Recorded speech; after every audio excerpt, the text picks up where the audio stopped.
Woke up at 6:15 this morning and come out here to check this, and the ducks are already out. You can hear them down at the other end of the yard.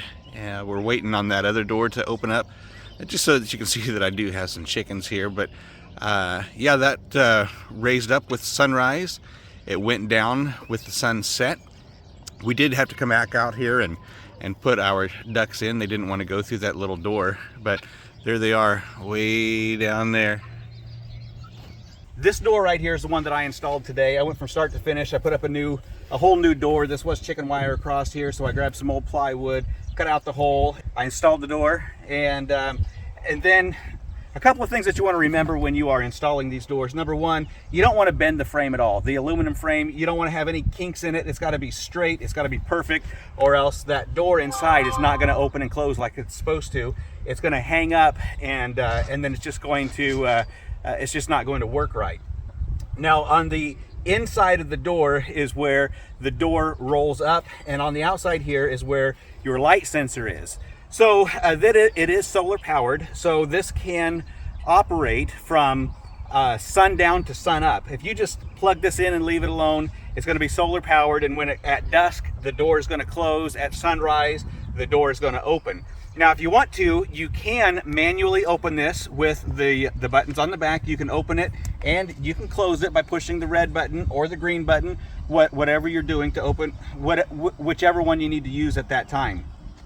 It does have an anti-clamping device on it, so it'll go all the way down, and just in case there's a chicken sitting in the door, it will come back up and wait 10 seconds, and then it'll go back down. That's a safety device for your chickens. We've got a rooster who likes to sit in the door and make sure all the girls get inside, so sometimes that door will come down on him and then it'll come back up. So nice safety device. If you want to set this to open and close at certain times, then you need to come out here at, say, 6:30 a.m. and then you need to double click your green button to open it. And then if you want it to close at 9:30 p.m., you need to be back out here and double click your red button, and that programs it for 6:30 and for 9:30. Now, I just like to use the sundown and the sun up as my trigger to open and close the door, and so we're going to leave it at that.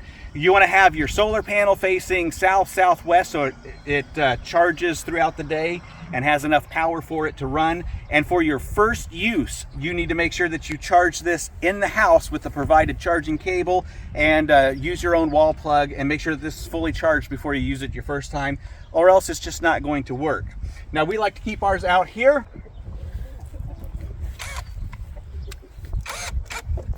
And I leave it loose so that I can come out here and I can reach my finger back behind if I need to open it or close it, depending on the time of the day. So we'll come back out here again probably tomorrow morning. I'm not going to catch these chickens going in tonight, but it will automatically close at dusk, and then I'll be out here at sunrise, and we'll catch this opening up so that you can see. Well, actually, there's just some ducks in there.